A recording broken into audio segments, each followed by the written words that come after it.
Before we get into that, a couple of things I want to mention here. We've got some new listeners to the show now. I noticed we picked up some from the Lockie Lockerson segment that we had on Tuesday. You can get full shows at BangTheBook.com shortly thereafter with the time-stamped recap of the show, what we talked about, the segment lengths, all that type of stuff. You can also get full segments over at BangTheBook.com that have been edited, done a little bit of audio work to them as well, so those are posted at the website. You can get the full show on iTunes or blogtalkradio.com/bangthebook, and then you can get the individual segments on our Spreaker page as well. So if you're looking for ways to get Bang the Book Radio, there are no shortage of ways to do that. Like I said, the best place to go is over at BangTheBook.com, and while you're there, check out all the other outstanding content that we have. Extensive game previews, power ratings articles, situational betting articles, golf, NASCAR, UFC, NHL, NBA, MLB, NFL, college basketball, college football. We've even got European soccer and basketball previews for you as well. So over at BangTheBook.com, we are your one-stop shop for sports betting news and information. Finally, this and every edition of Bang the Book Radio is presented by DSI Sportsbook. If you sign up over at DSI using that promo code BTB and the number 25, you'll get a $25 free bet to check things out. If you decide to deposit over there, you'll get a 100% deposit match bonus for the sportsbook and a 100% deposit match bonus for the live casino as well. At BetDSI, it's only a game until you bet it.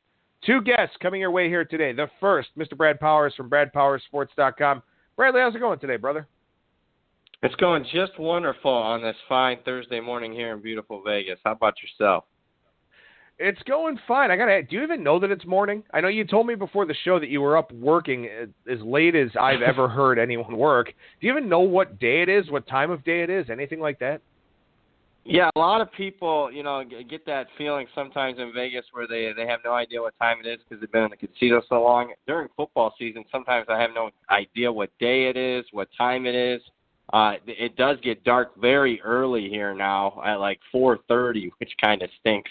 But it's light out at like 6. But, just trying to finish the strong. It hasn't been an exceptional season to say the least. But, it from time to time, if you get a little bit behind, you got to work through it. Look, it's not like they're going to delay the games for you on Saturday. I mean, you got a time crunch there, and it's not like you can add extra hours to the day. So, yeah, it was a late night burning the midnight oil last night, to say the least. That can't be doing that on a nightly basis. I can tell you that much. This is something that we can talk about after the season because we're going to have a little bit more time to do that when we transition over to college basketball and the NBA with your segments. But I do want to touch on it here now. One of the things I talked about yesterday with Brian Leonard and one of the things I talk about with Wes Reynolds every week is derivative betting, live betting, how that seems to be the future of the industry. Brad, it's got to be really challenging for you. Like you said, you have had a little bit of a difficult season, and a lot of people out there have. You're not alone in that boat by any means. But your personal handicapping, your personal bankroll, you make some futures bets, and you've got some hedging opportunities and things like that. You play first halves, you play second halves, you play derivatives, you do live in-game betting. These are all things that cannot be put, on your results page as a premium pick seller because those things just aren't tracked by these sites. So I got to ask you, how frustrating is that for you where from a full game standpoint you have struggled, but maybe some of your live plays have come in? Yeah, I'm glad you asked the question because in that regard only, it's probably been one of my – and I've been in the industry going back to the Phil Steele days now almost a decade, and this has been my most frustrating year because of the derivative, the future betting, getting early week lines down at the Wynn each and every Sunday being down there. Yeah, I've had a winning season. Personal bankroll's never been better.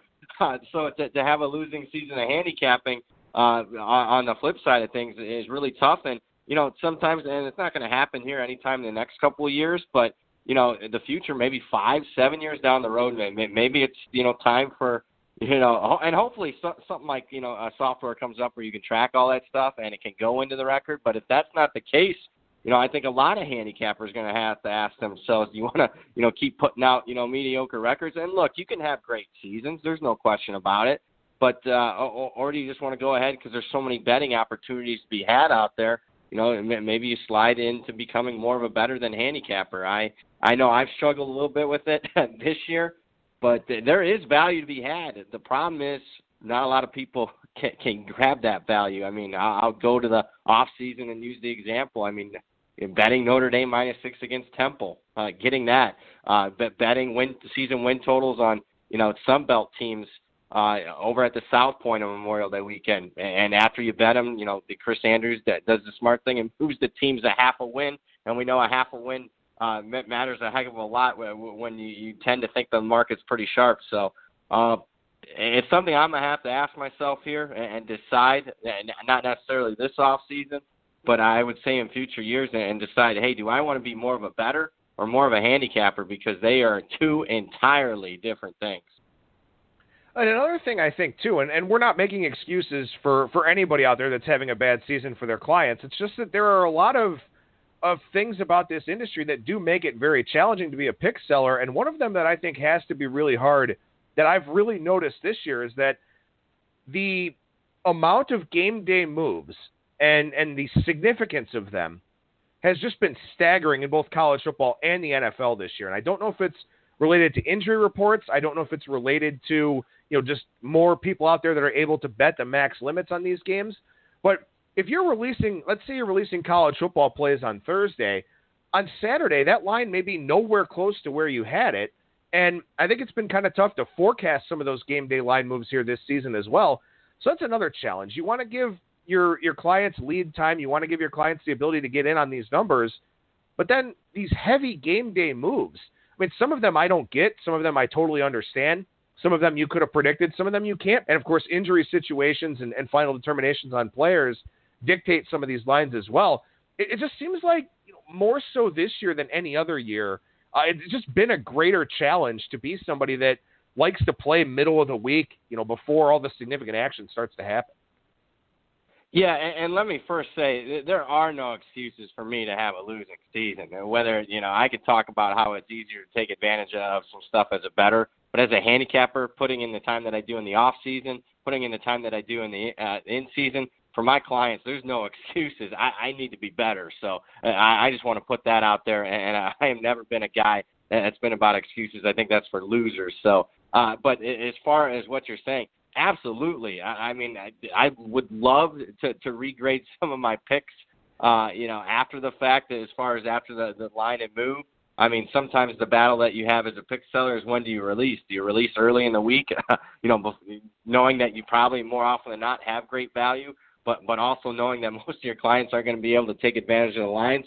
Or are you releasing late in the week when a majority of your customers are probably still betting late? And that's just the reality of the situation still to this day in 2017, still relying on maybe just one out and can't bet until game day when sometimes those are the sharpest lines. But like you mentioned, as far as the line moves, I mean, I couldn't tell. There's been a lot of games where obviously the major line moves have been wrong this year. And, man, I would love to have had, Ohio State. Let's use the Ohio State-Iowa game as an example. 17 I thought was a great number. Wouldn't have been a part of that game whatsoever at 17. Didn't release anything. But, man, the late game day line move had Ohio State favored by 21 in that one. So it moved 4 points. And, man, if you're giving me Iowa plus 21 in that game at the start of the week, then, yeah, hey, let's ring it up, put it on the board. So you're exactly right. There's been some weird, funny line moves. Now, a lot of them have gone with me, and I'm breaking it down for a lot of my clients. Hey, it's been a losing season, but, on average, we're pretty much getting a half point to a point better than the closing number, and that usually, more often than not, should translate into wins. But there's also been some significant line moves against me that I just haven't grasped and haven't understood in the marketplace this year, unlike past years. Well, we'll have to see how things play out here over the last few weeks of the season. Of course, bowl season, a completely different animal. We'll talk about that here in a couple of weeks' time where, it's just so much different of a handicap. You see periods of line action, and then you see a lot of downtime where the numbers just sit out there stale. So at least we've got that to look forward to, because I think that's my favorite time of the year in college football from a betting standpoint. All right, let's talk about some of these games here. We got a couple of listener requests, so we'll start with those, and then we'll run down the other games by rotation order. But we'll start with this Georgia Tech-Duke game 327, 328 on the board. And, I know you really like Duke against Army, and Duke just didn't play well in that game. And really, Duke hasn't played well for a long period of time now at this point. They've lost some close games, but those are games that David Cutcliffe generally tends to win with his team. Back-to-back option games here, taking on Georgia Tech. Georgia Tech needs a win to get to a bowl. I don't know if they get it against Georgia next week in the rivalry game, so this is a big game for them. Duke needs 2 wins to get to a bowl, so they have no margin for error. But this number's gone up from 5.5 to 6. Pinnacle's at 6.5. So is Matchbook. So it looks like the sharp side here, a little bit on the Yellow Jackets. Yeah, going back to last week's game, and yeah, Duke was one of my favorite plays of the week. Obviously lost outright. I don't think they played that bad. Yeah, it looked bad on the scoreboard, but, I mean, they held Army to season low in rushing yards per carry, so the defense did the job.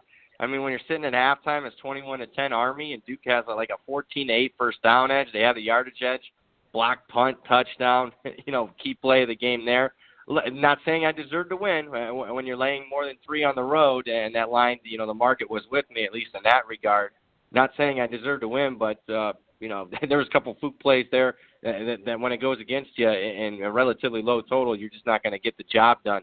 No, I'm not afraid. Here's the difference between, maybe a Joe Public guy and maybe what I would say, quote, unquote, I don't know how sharp I am this year, but I would say I'm more sharp than not. I'm not afraid to go back in on Duke here. I liked what I saw defensively, them defending the option. You look at Georgia Tech, I think you're getting a little bit of line value because, they're probably the hottest ATS team in the country, 11-1-1 dating back to last year. You mentioned it. Duke's lost 6 straight games, so everyone's throwing them in the trash. You're going to have a lower scoring game. Duke games that went under the total 8 straight games.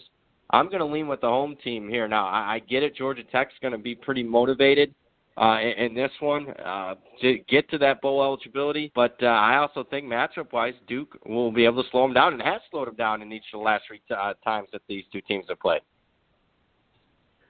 So what's your plan of attack with this game? Like I said, it's up from 5.5 to 6 with extra juice at DSI, a couple 6.5s out there. 5 Dime's already gone to 7, but it's minus 125 on Duke. Are you going to sit and wait this one out? Do you think we catch 7 flat or maybe at least a 6.5 flat across the market? Yeah, I think we do. Looking at the betting splits, looks like 70% of the public tickets on Georgia Tech. Again, I think people want to buy Georgia Tech off that outright upset over Virginia Tech. They want to sell Duke 6 straight losses. I think you'll definitely get 6.5. Again, 7 flats out there in some places. I'll be on the take here. Will it be a premium pick on my card? I'm not sure if I can, necessarily trust Duke. And again, I do think Georgia Tech's motivated here. If it was a clear flat spot, and looking at the schedule in the preseason, definitely looked like a flat spot off of Virginia Tech, and with Georgia on deck, traveling on the road, I just think with that bowl need there, and that's a factor you got to consider in handicapping this year. How motivated a team is it? Is the bowl thing off of the table for them, or is it fully on and they got to win? Sometimes there's a little bit of extra pressure in that regard. But, yeah, I'll be on the take. I would wait it out, though, if you're looking to bet Duke. I think you'll get a clear 6.5 and probably even some 7s, especially at some square books. If you're listening locally in Vegas, your stations and whatnot, I think you'll get some 7s on game day.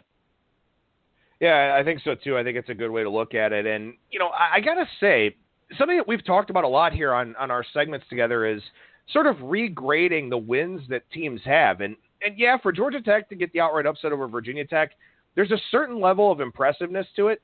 But also here, Virginia Tech, they got handled by Miami, lost to Clemson, which isn't a big surprise, gave up nearly 600 yards against West Virginia.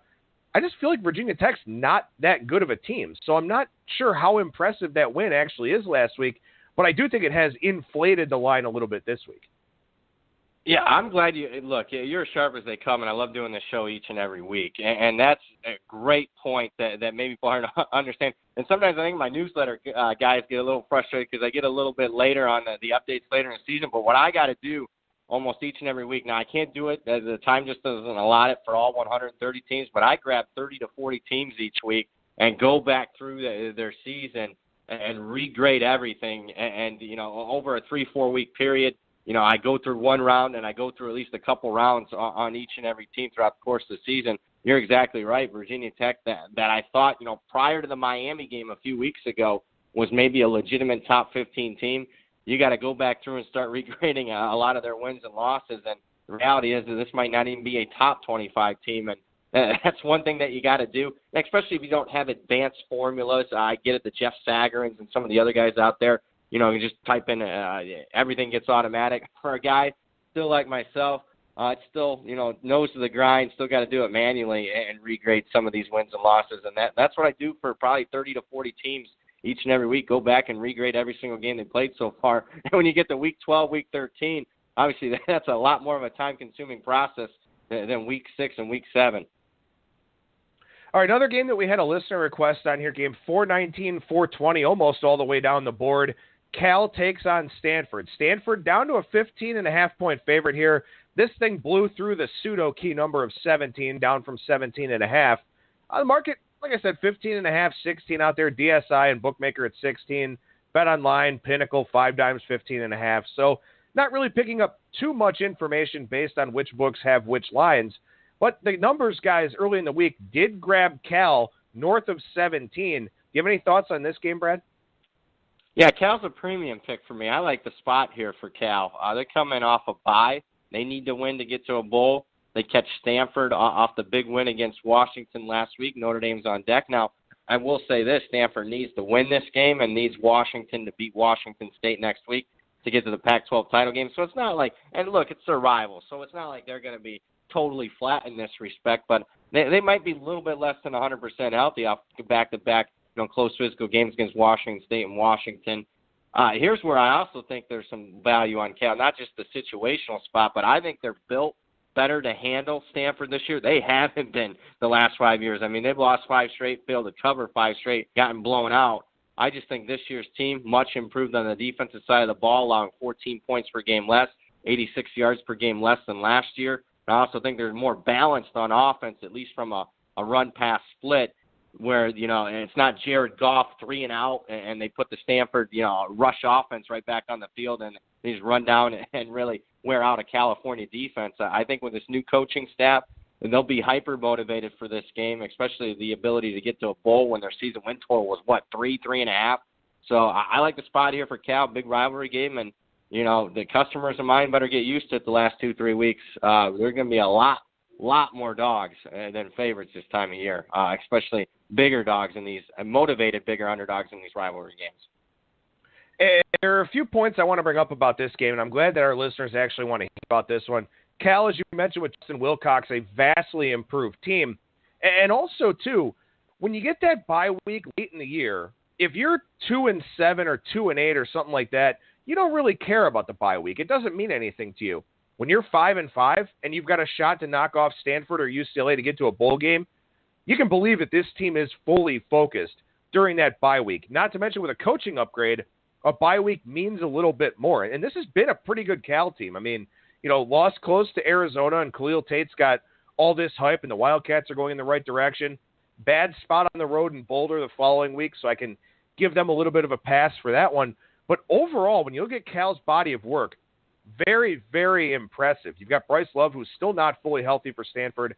I agree with you on Cal. I think that's a strong way to look here. Now, I'll ask you this. This sort of cycles back to the talking points we had earlier on in the show. At what number did you release Cal? And at this point, are you just giving a range of, hey, I'd play Cal down to 14.5. I'd play Cal to 14, because it feels like now you have to do that with the game day line moves that we're seeing.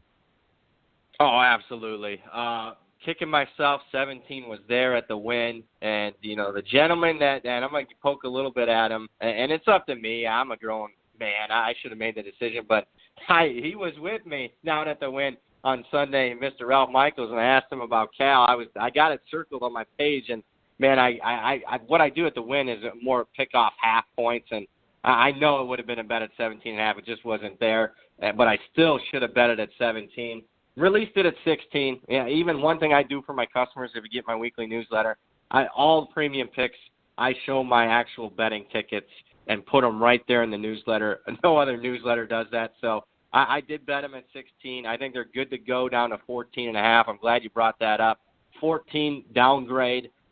Still would lean with them at plus 14, but not, certainly not, a top premium type of pick of the week at 14. So that's one thing. Another one of your guests does a great job of, and that's Cheetah. When he gives out his picks, he basically breaks it down what unit size at what particular number. I think he does that just about as good as any other handicapper out there. But yeah, it's a play for me. Down to 14.5, 14, it starts becoming a strong lean instead of a strong premium pick. All right, let's hit on a few other games here, and we'll actually go way back on the card and go to Friday night, game 317, 318. Middle Tennessee State takes on Western Kentucky. Middle Tennessee State getting Brent Stockstill back, which is a massive up for this team, not just offensively, but defensively as well, because back up to a ton of picks, put this defense into some very, very bad spots.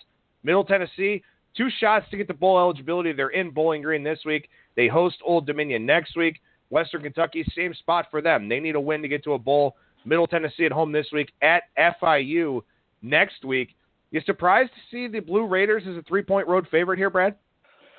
Yeah, I am a little bit. It looks like the market's really upgraded Middle Tennessee for this particular week. Thought I've had a handle on the Stockstill situation as far as a pure power rating, up them 3-4 points. Then after the performances, up them more than, I normally would for what they've done against UTEP and the other team that they played so far. He was rusty in the first game, 13 out of 30, got a little bit better last week.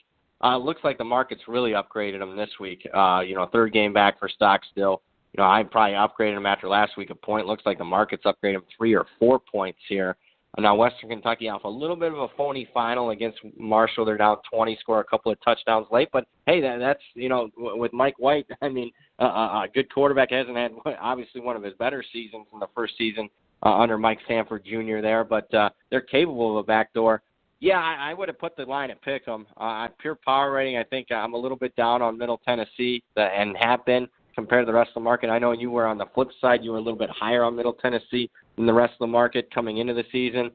Pure power rating says Western Kentucky should be favored. Handicapping line for me says pick 'em. I think there's slight value here on Western Kentucky, but it seems to me like a little bit of a high variance game. I mean, if the light bulb really goes on for Stockstill and we get him, 100%, and I'm not sure if he clearly is because he's gotten worn down each of the last 2 years. If he's 100%, then I would say the -3 spot would be the way to go. But current information for me says I'll be on the take here with the Hilltop.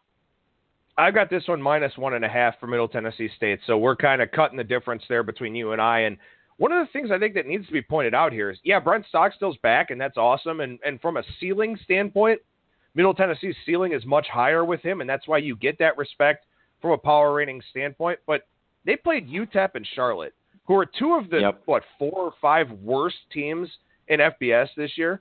So now they go and take on a Western Kentucky team that's obviously down quite a bit without Jeff Brom.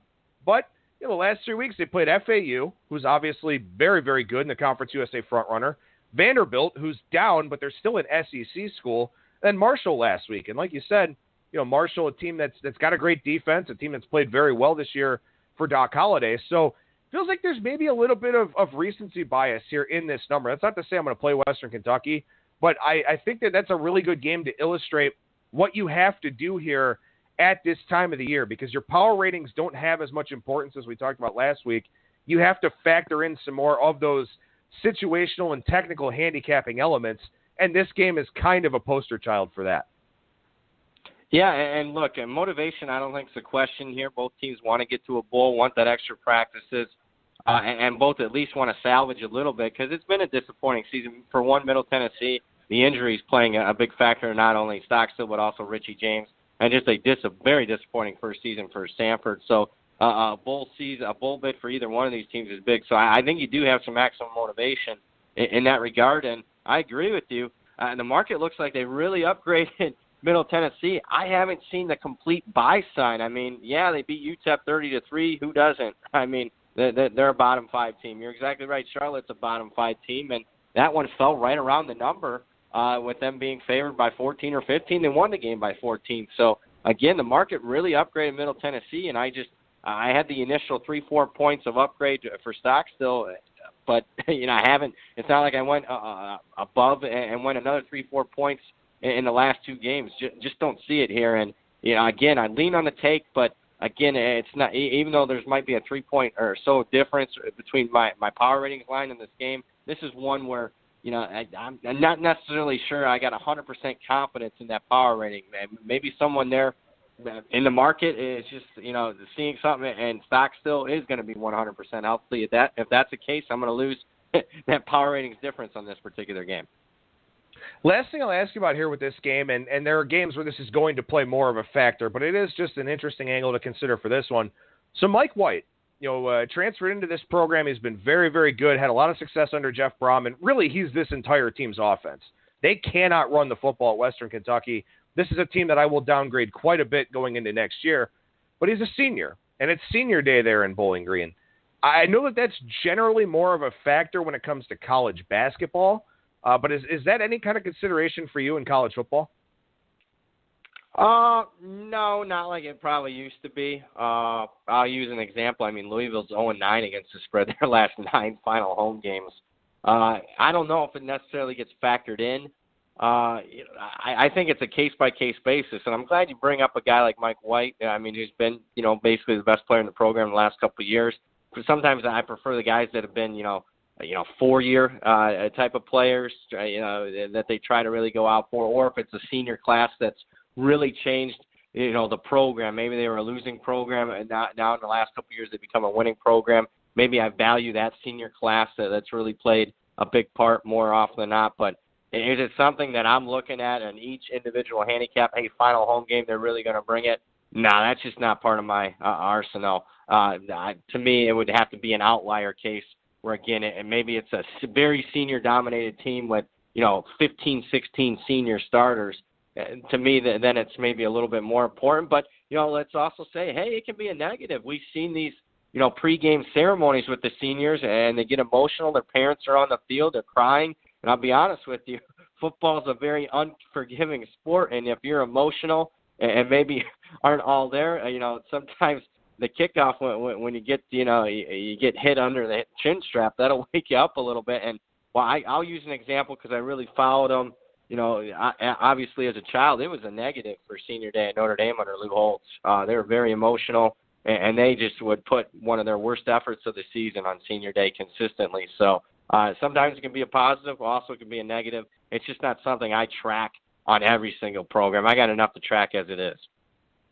All right, let's go to game 361, 362 here. We'll head out to the Big 12. TCU takes on Texas Tech. All the sixes that were out there early in the week are long gone. 6.5 with extra juice at DSI, BetOnline, and Bookmaker. A lot of other places have already leaped to the 7 here with the Red Raiders as a home dog in Lubbock. And this is a fascinating game for a lot of different reasons. Texas Tech, they need a win to go to a bowl game. They've got this one in Texas on deck on the road in Austin. So it looks like Texas Tech prefer to get this one if they can, sort of remove all doubt there. TCU needs to keep winning games, needs to find a way to get into that Big 12 championship game. They're coming off of a pretty disappointing loss to Oklahoma. So there's a lot to unpack here with this game. And it's an early kickoff. Yeah, and you got, a bunch of injuries on TCU's side. The quarterback Hill's questionable. Running back Anderson's out for the season. Their leading tackler's questionable for this one. So it's a pretty banged-up TCU team. On the flip side, Texas Tech's probably off one of the phoniest wins of the entire season. They're out first down 31-18, outgained by 150 yards. They're plus 3 turnovers. They get a 92-yard kick return touchdown, 31-yard fumble return touchdown last week against Baylor. Stop Baylor on the 1-yard line on 4th and goal. And the other factor for me is, do they really like their coach, Cliff Kingsbury? Haven't played like it always during his era, but I got to think that they got to win one of their final 2 games for him to definitely be back there in Lubbock next year as they get to a bowl here. A lot of a variety of different factors in play for this particular. Grab the game that necessarily has the great value, but there's a lot of times you grab the particular handicap that has so many factors and has a lot of high variance. I would love to play against Texas Tech off such a phony final. TCU coming off a loss, but the injuries for me until they clear up, and I know Kenny Hill's 100%. And I know, what the game plan is for, to replace Anderson, the running back, and I know the status of their, one of their best players on defense.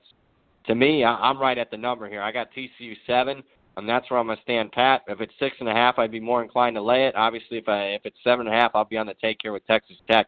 It's one to look at. If you start seeing the sharper books like, Pinnacle starting to move one way on game day, maybe it's some late information. Maybe Hill is out.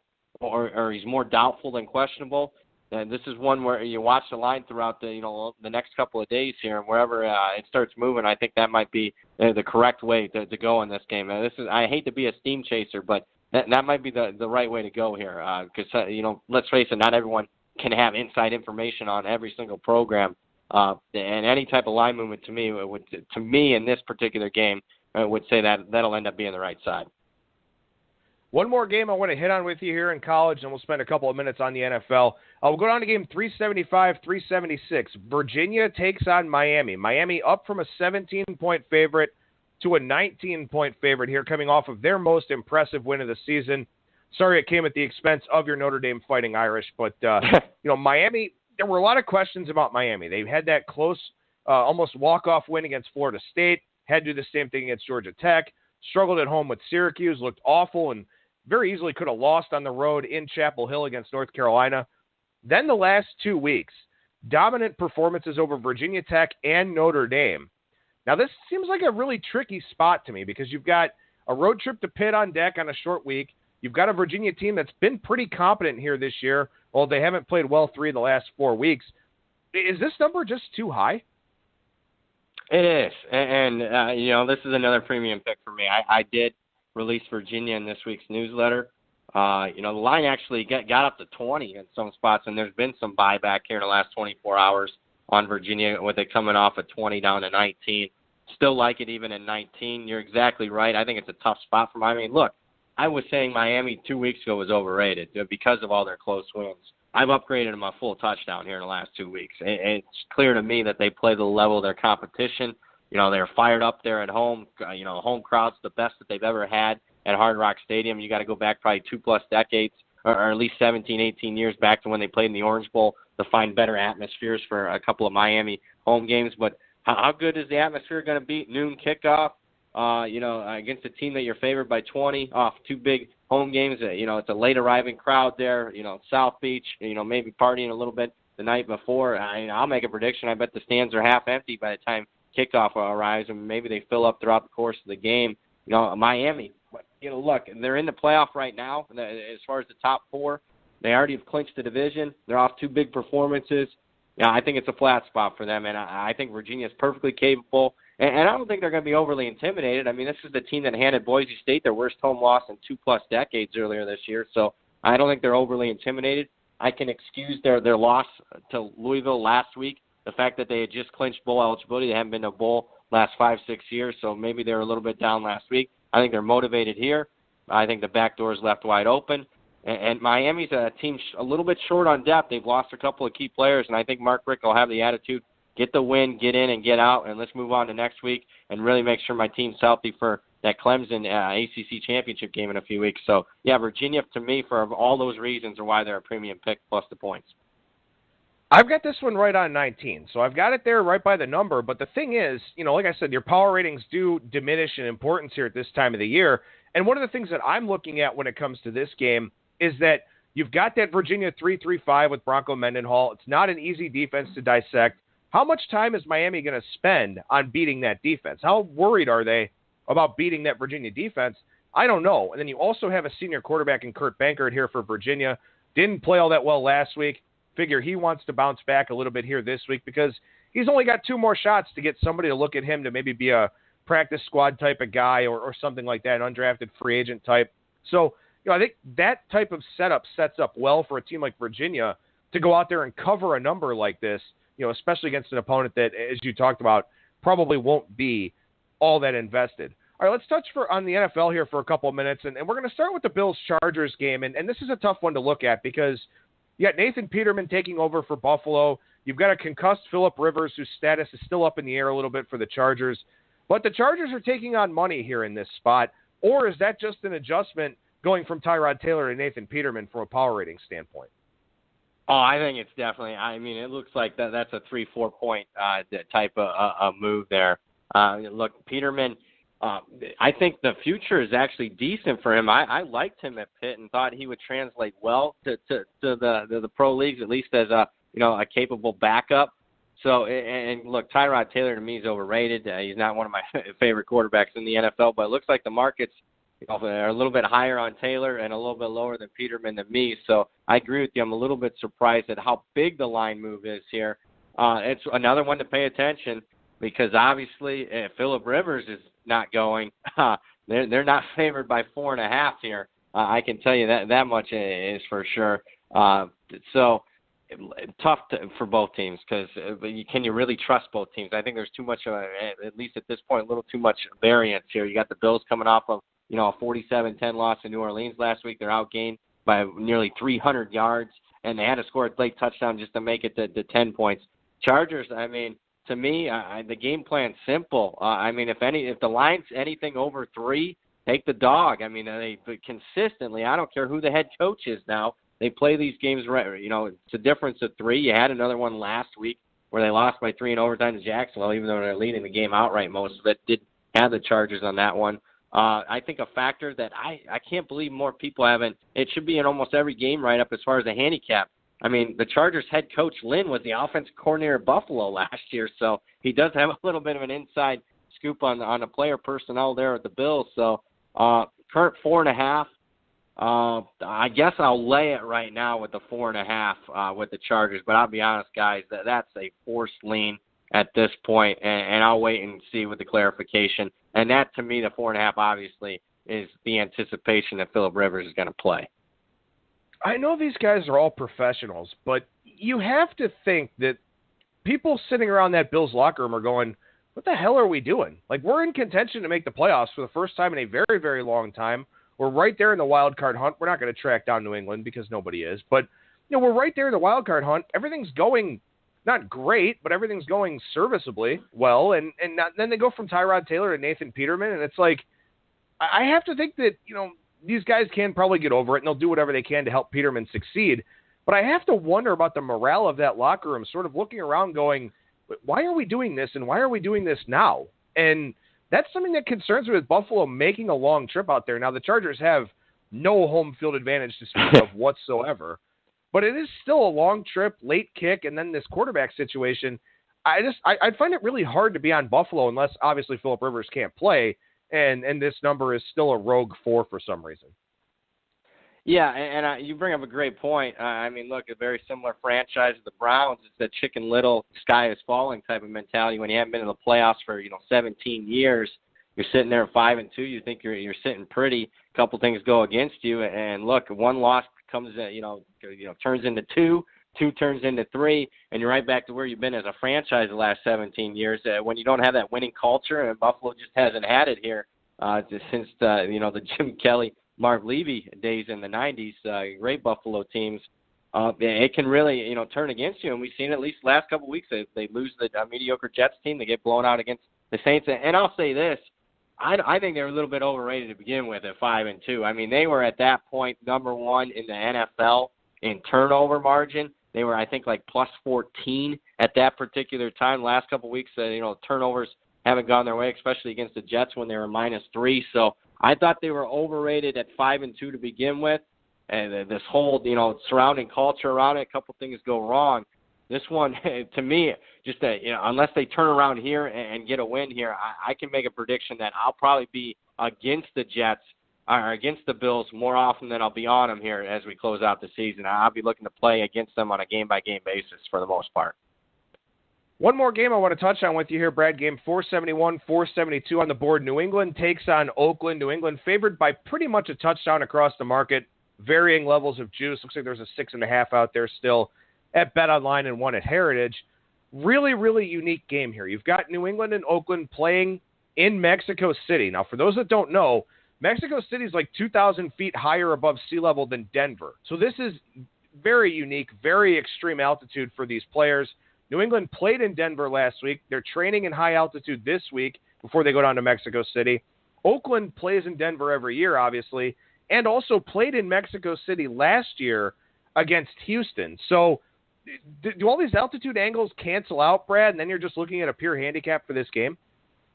Yeah, I think they do, and I'm glad you brought that up because I know everyone's talking about it, but to me, it's a net negative. I mean, it's, even on both sides, the fact New England stayed and been practicing at the Air Force Academy, or at least around in Colorado Springs in the Denver area this week.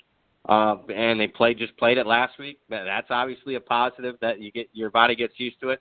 Again, Oakland plays in Denver, like you said, played here and had some success, at least in the fourth quarter last year in Mexico City as they beat the Texans. A horrible bad beat for the Texans. That's one of the worst ones of the NFL season for me last year. Won't forget that one.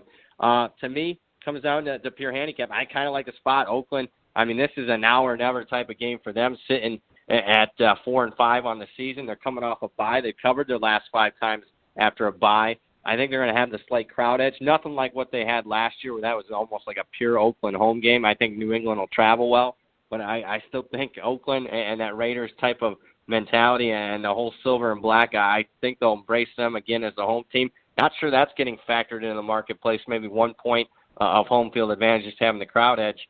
Yeah, I'll be on the take here. And look, you just don't. You don't survive as a handicapper in this industry fading Belichick and Brady. In fact, I think you'd be 44% in every single game dating back to after they won their first Super Bowl, 16, 17 years ago. But, it's not going to be a premium pick for me, but I definitely have a lean on the Raiders here, especially getting that full 7. I just think it's a home run spot for them. It's their game of the year. If they get the win, then they can maybe make a playoff run and salvage the season a little bit here. Brad Powers from BradPowersSports.com. Tons of awesome insight here today, man. What do you got going on over at the website? Yeah, we talk about it each and every week. It's my weekly newsletter. Instead of talking about the rest of the season, let's just talk about this week's issue. You can get it at the Brad Powers at Sports.com store for $15, and you'll get a game write-up on every single game as far as college and pro. You get my exclusive power ratings. You get trends of the week. You get, phony finals from the past week, computer projected lines for every single college football game. You name it, it's in there. It's $15 for the week. You get 8 premium picks in there, 5 college, 3 pro. And again, it's $15. $15. It's called the Powers Picks newsletter. Go to BradPowersSports.com. And you can follow Brad on Twitter at Brad Powers and the number 7. Brad, always a pleasure, my friend. Thank you so much for joining me, and we'll talk to you again next week. All right, sounds good. Take care, my friend.